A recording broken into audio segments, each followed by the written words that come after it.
Sebelum kita mulai perkuliahan pada kali ini, teman-teman jangan lupa untuk klik like, subscribe, dan komen sebagai bukti kehadiran.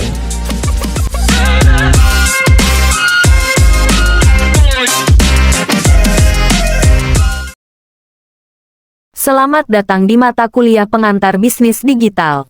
Setelah pada pertemuan kelima kita memahami e-commerce sebagai platform bisnis di era digital, maka hari ini kita akan melangkah lebih dalam untuk mengenali inovasi dan peluang bisnis digital. Silakan teman-teman menyimak dan mencatat poin-poin penting dalam pembahasan ini. Di era digital saat ini, dunia bisnis berubah dengan sangat cepat.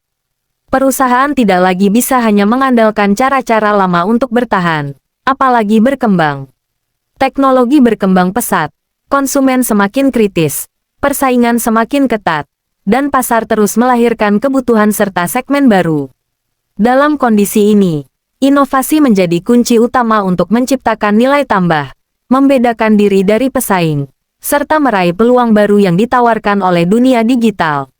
Jika pada masa lalu inovasi sering diidentikan dengan penemuan produk baru semata, kini inovasi mencakup berbagai aspek, mulai dari bagaimana sebuah layanan diberikan, bagaimana proses bisnis dijalankan, hingga bagaimana model bisnis dibangun.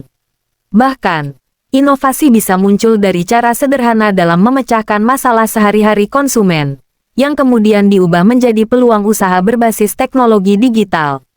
Oleh karena itu, sebelum kita membahas lebih jauh bentuk, strategi, dan faktor pendorongnya, mari kita pahami terlebih dahulu apa sebenarnya yang dimaksud dengan inovasi dalam konteks bisnis digital. Definisi inovasi. Menurut OECD 1999, inovasi adalah suatu proses kreatif dan interaktif yang melibatkan kelembagaan pasar dan non-pasar. Menurut Rosenfeld 2002, inovasi adalah transformasi pengetahuan kepada produk, proses dan jasa baru, tindakan menggunakan sesuatu yang baru. Menurut Undang-Undang Nomor 18, Tahun 2002, inovasi adalah kegiatan penelitian pengembangan, dan, atau perekayasaan yang bertujuan mengembangkan penerapan praktis nilai dan konteks ilmu pengetahuan yang baru.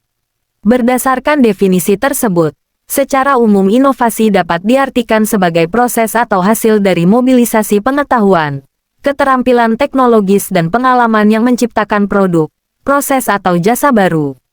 Faktor pendorong inovasi. Inovasi muncul berdasarkan faktor pendorong sebagai berikut. 1. Perkembangan kemajuan teknologi. Kemajuan teknologi menjadi pemicu utama lahirnya inovasi. Teknologi baru seperti kecerdasan buatan AI, Big Data, blockchain, Internet of Things (IoT), dan cloud computing membuka peluang untuk menciptakan produk, layanan, maupun model bisnis yang sebelumnya tidak mungkin dilakukan. Perusahaan yang mampu memanfaatkan teknologi lebih cepat umumnya akan lebih unggul dalam menciptakan nilai tambah. 2. Perubahan kebutuhan, keinginan atau selera konsumen. Konsumen semakin menuntut kemudahan, kecepatan, personalisasi, dan pengalaman yang lebih baik. Misalnya, meningkatnya gaya hidup serba digital mendorong lahirnya layanan on-demand seperti transportasi online, belanja daring, dan layanan hiburan berbasis streaming. Inovasi menjadi respons untuk menyesuaikan penawaran dengan ekspektasi konsumen yang terus berkembang. 3. Perubahan dalam segmen pasar atau kemunculan segmen baru. Pasar tidak statis, selalu ada segmen baru yang muncul, misalnya generasi muda digital natif, konsumen peduli lingkungan, atau pelaku ekonomi kreatif. Masing-masing segmen memiliki kebutuhan khusus yang dapat menjadi peluang inovasi. Contohnya, munculnya fintech untuk melayani masyarakat yang sebelumnya belum terakses layanan perbankan unbank population. 4. Tekanan persaingan yang ketat. Persaingan mendorong perusahaan untuk terus berinovasi agar tidak tertinggal. Jika tidak berinovasi, produk atau layanan akan cepat usang dan kehilangan daya saing. Tekanan kompetitif ini memacu perusahaan menciptakan diferensiasi, fitur baru, kualitas lebih baik, harga lebih efisien guna mempertahankan posisi di pasar. 5. Perubahan atas faktor produksi dan faktor ekonomi tertentu.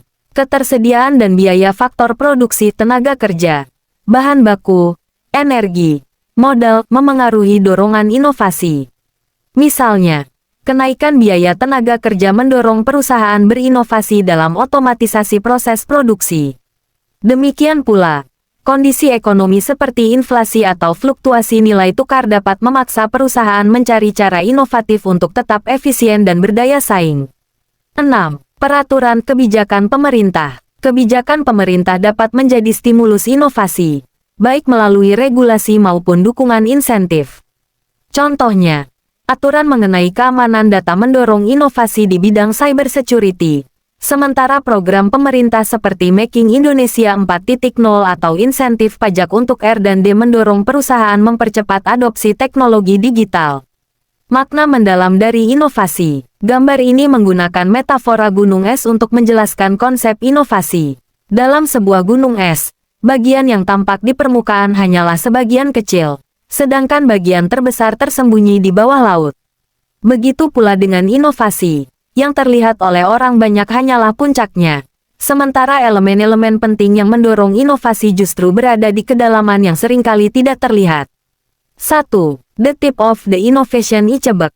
Bagian atas gunung es adalah sisi inovasi yang tampak jelas di permukaan, seperti produk baru, layanan unik, atau teknologi mutakhir.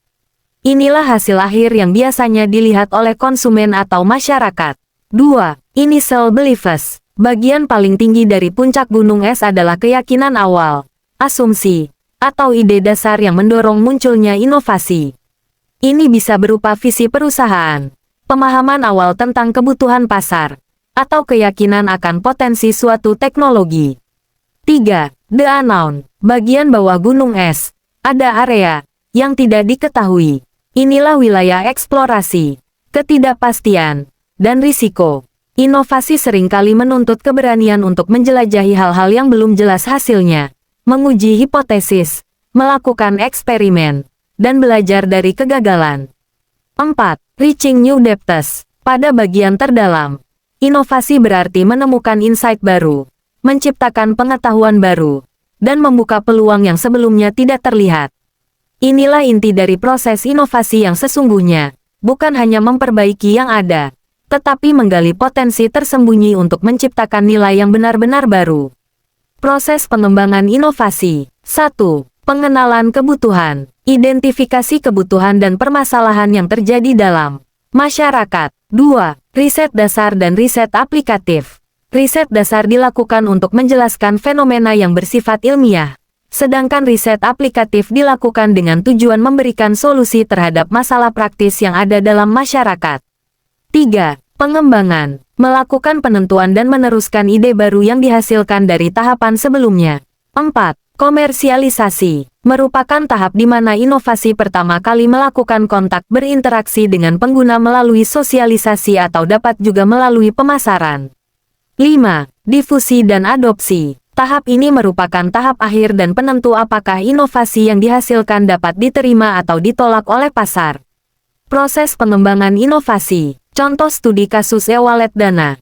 1. Pengenalan kebutuhan. Masyarakat menghadapi kesulitan dalam transaksi tunai, tidak praktis, berisiko kehilangan uang, serta butuh kembalian. Di sisi lain, gaya hidup digital semakin berkembang sehingga ada kebutuhan transaksi yang lebih cepat, aman, dan cashless. 2. Riset dasar dan riset aplikatif. Riset dasar, studi tentang keamanan data, teknologi enkripsi, dan sistem pembayaran digital. Riset aplikatif, uji coba integrasi pembayaran dengan merchant, aplikasi ride-hailing seperti Gojek, hingga sistem perbankan. 3. Pengembangan. Perusahaan mengembangkan aplikasi dompet digital dengan fitur top-up saldo, transfer, dan pembayaran langsung melalui QR Code. Desain aplikasi dibuat sederhana agar mudah dipakai semua kalangan, termasuk masyarakat awam. 4. Komersialisasi. GoPay, OVO, dan Dana mulai diluncurkan dengan berbagai promo, cashback, diskon, hingga gratis ongkir untuk menarik pengguna baru. Merchant juga digandeng agar transaksi bisa dilakukan di berbagai tempat. 5. Difusi dan adopsi. Pengguna mulai terbiasa bertransaksi cashless di kafe, supermarket, hingga transportasi online. Lama-kelamaan, e-wallet menjadi bagian gaya hidup masyarakat urban. Bahkan pemerintah mendukung dengan kebijakan QRIS agar semua e-wallet bisa digunakan lintas platform. Hubungan inovasi dengan peluang bisnis digital. Teman-teman, mari kita lihat bagaimana peluang bisnis digital itu sebenarnya muncul. Sederhananya, peluang selalu lahir dari masalah atau kebutuhan nyata yang ada di masyarakat. Nah, disinilah teknologi hadir sebagai alat untuk memberikan solusi. Tapi perlu diingat, peluang itu tidak akan menjadi apa-apa kalau hanya berhenti sebagai ide.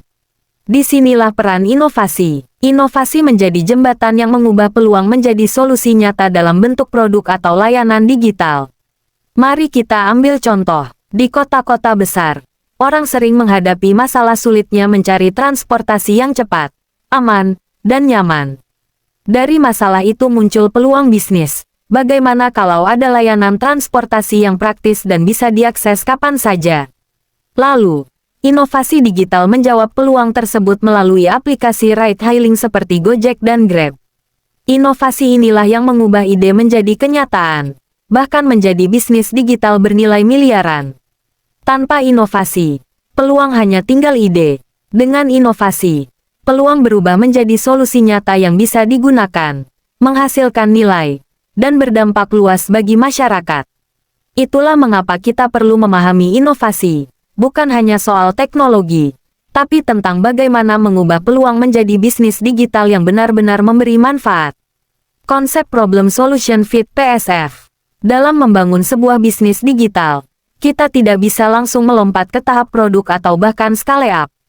Ada tahapan yang harus dilalui agar inovasi yang kita kembangkan benar-benar tepat sasaran dan dibutuhkan oleh pasar. Konsep Problem Solution Fit PSF menggambarkan timeline bagaimana sebuah ide berkembang menjadi solusi nyata yang sesuai dengan kebutuhan pasar. 1. Tahap idea, -2. Di tahap awal, kita berangkat dari sebuah masalah nyata yang dihadapi masyarakat. Masalah inilah yang kemudian kita coba jawab dengan ide inovasi. Fokusnya adalah menemukan problem solution fit, yaitu apakah solusi yang kita pikirkan benar-benar bisa menjawab masalah tersebut. 2. Tahap konsep -1. Setelah ide terbentuk, langkah berikutnya adalah mengonsepkan solusi secara lebih terstruktur. Pada fase ini kita mulai menyusun misi, visi, dan strategi dari inovasi yang akan dikembangkan. 3. Tahap committing 0. Setelah konsep jelas, kita masuk ke tahap komitmen. Tim pendiri atau inovator perlu memastikan bahwa visi mereka sejalan, dan bersedia membawa ide ini ke tahap implementasi. 4. Tahap validation 1. Disinilah minimum viable product MVP, atau prototipe awal mulai dikembangkan. Produk diuji, divalidasi, lalu dilakukan iterasi atau bahkan pivot jika diperlukan. Tujuannya memastikan bahwa produk ini memang cocok dengan kebutuhan pasar. 5. Tahap scaling 2. Jika produk sudah tervalidasi, langkah selanjutnya adalah memperbesar skala. Di sini kita berbicara tentang produk market fit, yakni apakah produk benar-benar diterima pasar dan siap diperluas. 6. Tahap establishing 3. Tahap terakhir adalah pertumbuhan berkelanjutan. Bisnis mulai mengembangkan bisnis model market fit yang matang, melakukan scale up, dan memperluas pangsa pasar. Demikian pembahasan pada materi inovasi dan peluang bisnis digital. Semoga materi kali ini menambah wawasan teman-teman. Jangan lupa untuk absen online di kolom komentar ya. Terima kasih dan sampai jumpa di pertemuan berikutnya. Nah, demikian pembahasan pada perkuliahan kita kali ini. Semoga menambah wawasan dan pengetahuan teman-teman semua. Kita ketemu lagi di lain kesempatan. Terima kasih. Assalamualaikum warahmatullahi wabarakatuh.